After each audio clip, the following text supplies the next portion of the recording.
Morning class. आज हम एक सर्जरी देखने वाले हैं। यहाँ पे लाइव सर्जरी में आपको उसके मैं स्टेप्स बताऊंगा।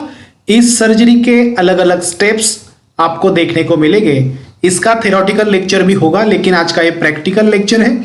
आप देख सकते हो एक कैटरैक्ट का वीडियो है। कैटरैक्ट में स्मॉल इंसिजन कैटरैक्ट सर्जरी हम जो करते हैं उस प्रकार की यह सर्जरी है। यह सर्जरी हमारे टीचर मेरे गुरु डॉक्टर संदीप निमसे सर इनके द्वारा की गई है।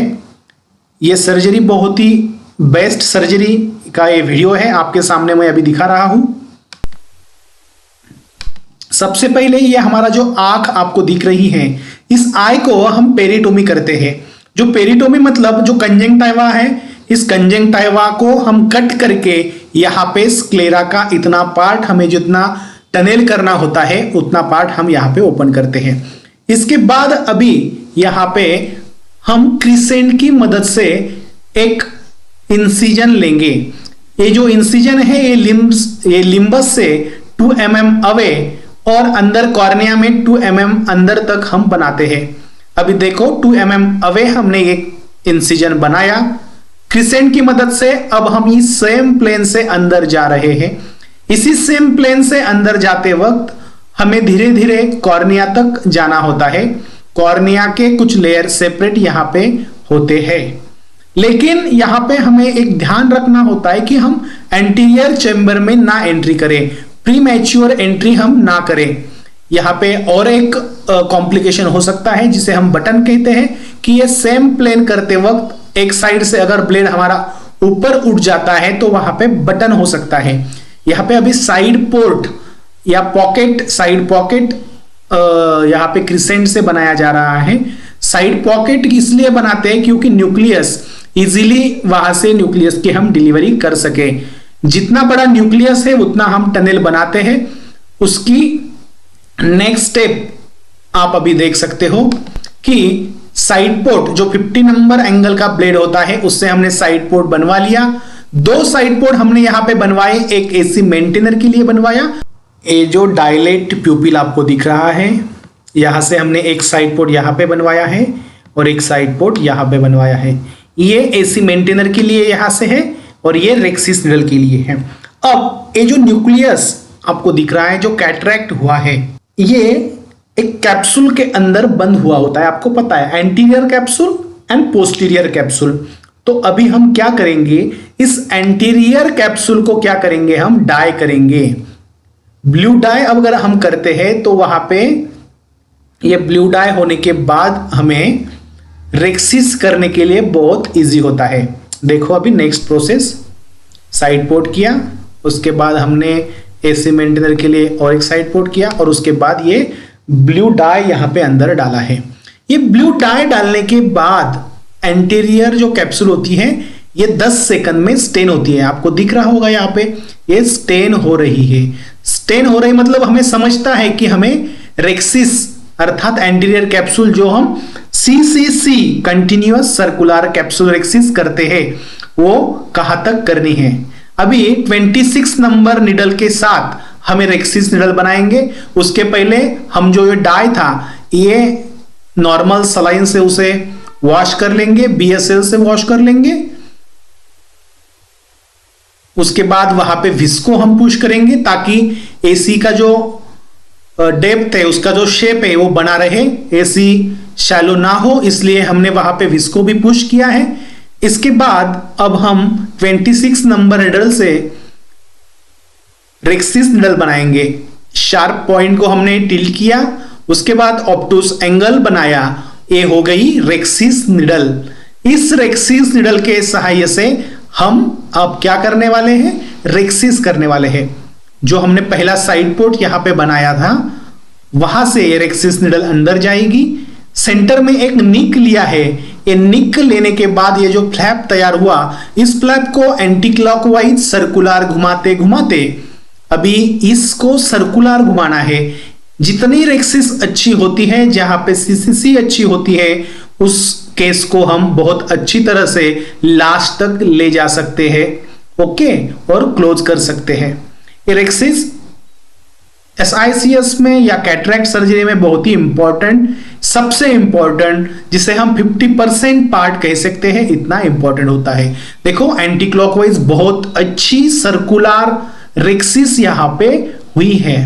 इसको अब हम क्या करेंगे, एक बार और विस्को पुश करेंगे। उसके पहले हमने एंट्री ब्लेड से यहां पे जो टनल बनाया था उसको हमने एक्सेस किया। एक्सेस करने के बाद ये सेम प्लेन है, हमने देख लिया यहां पे एक ही प्लेन बना हुआ है। ये कंफर्म करने के बाद हम कॉर्निया के अंदर जाके एंट्री हमने की है। अभी एंटीरियर चेंबर में एंट्री हमने की एंट्री ब्लेड से, विस्को पुश किया और विस्को पुश करने के बाद अब यहां जो एंटीरियर कैप्सूल का रेक्सिस का जो मैटर था वहां से वो बाहर आ गया है। इसके बाद अब हम बहुत ही इंपॉर्टेंट एक प्रोसीजर करेंगे, उसका नाम है हाइड्रोडेलिनेशन एंड हाइड्रोडिसेक्शन। जो न्यूक्लियस अभी जिसकी एसी क्या हुई है बाहर, उसका एंटीरियर कैप्सूल का मैटर आ गया है, सीसीसी बहुत अच्छी हो गई है। आपको यहां पे एक गोल्डन रिंग दिख रही है। देखो ये जो गोल्डन रिंग है, ये गोल्डन रिंग साइन ही ऐसा होता है कि ये आपकी सीसीसी बहुत ही अच्छी हुई है। और यहां पे प्रेशर से हमने हाइड्रो करने के बाद ये न्यूक्लियस अब डायल हो रहा है। न्यूक्लियस डायल बहुत अच्छे से तभी होता है जब सीसीसी अर्थात रेक्सिस सर्कुलर हुई होती है। हाइड्रो प्रेशर देने के बाद ये न्यूक्लियस डायल होगा। डायलर से हम इसे डायल और एक बार करेंगे और उसको ऊपर आने तक इसको डायल करते रहेंगे। एसी में ये पूरा आ गया है, अब इसे हमें बाहर निकालना है। इंस्ट्रूमेंट का आप एक बार बहुत लेक्चर देख लेना है कि उसमें हम कौन कौन से इंस्ट्रूमेंट यूज कर रहे हैं, आपको समझेगा। ये डायलर से हमने उसको डायल कर लिया। अभी वायर वेक्टिस नाम का मेन पोर्ट से हम उसे पुली प्रेशर से इसकी डिलीवरी करेंगे। यहां पे न्यूक्लियस बाहर आ गया है। अभी जो दिख रहा है ये कॉर्टिकल मैटर है। इस कॉर्टिकल मैटर को अब हमें इरिगेशन एंड एस्पिरेशन इस प्रोसेस की मदद से पूरा एस्पिरेट कर लेना है। तो इसके लिए हम पहले क्या करेंगे, जो हमने यहां पे एक और पोर्ट बनाया था, ये देखो यहां पे हमने एक पोर्ट बनाया था, वहां पे हम क्या करेंगे, एसी मेंटेनर लगाएंगे। तो एसी मेंटेनर क्या करेगा, यहां पे कंटिन्यूअसली सॉल्यूशन जो अंदर जा रहा है उसकी वजह से एसी शैलो नहीं होगा और एस्पिरेशन करने के लिए इजी रहेगा। इसलिए इरिगेशन एंड एस्पिरेशन ये प्रोसेस करते वक्त हम एसी मेंटेनर बहुत बार यूज करते हैं और कई सर्जन टू वे कैनुला भी यहां पे यूज करते हैं। अभी इरिगेशन चालू है, एस्पिरेशन भी चालू है। एस्पिरेशन करते वक्त पूरा एसी वॉश हम दे रहे हैं, इसे पूरा क्लियर कर रहे हैं ताकि कोई भी पोस्ट ऑप में कॉम्प्लिकेशन ना आए और यहां पे कोई कॉर्टिकल मैटर ना बचे। तो पूरा एसी वॉश देने के बाद अब यहां पे कोई भी कॉर्टिकल मैटर नहीं बचा हुआ है, सब अपना क्लियर आई यहां पे हो गया है। पोस्टीरियर कैप्सूल हमें अच्छी दिख रही है। अब हम यहां पे लेंस इंप्लांट करेंगे। जो नंबर की आईओएल, पावर की आईओएल आई होगी, उस आईओएल को हम यहां पे अभी इंप्लांट कर रहे हैं। हेप्टिक और होल में डायलर की सहायता से हम उसे इंप्लांट करेंगे। यहां पे रेक्सिस मार्जिन को अच्छी तरह से देखना है कि वो कहीं टियर ना हो जाए और हेप्टिक को वहां पे पुश करके फिट करना है। इस प्रकार यहां पे अभी आईओएल भी फिट हो गई। देखो ये जो आईओएल है, बाहर की लेंस डाली है, यहां पे अभी फिक्स हो गई है। इसको अभी और एक बार एसी वॉश इसलिए दे रहे हैं कि कोई कॉर्टिकल मैटर वहां पे नहीं रहे और पोस्ट ऑप में कॉम्प्लिकेशन ना आए। ऐसी इस प्रकार से ये क्लियर केस हो गई है।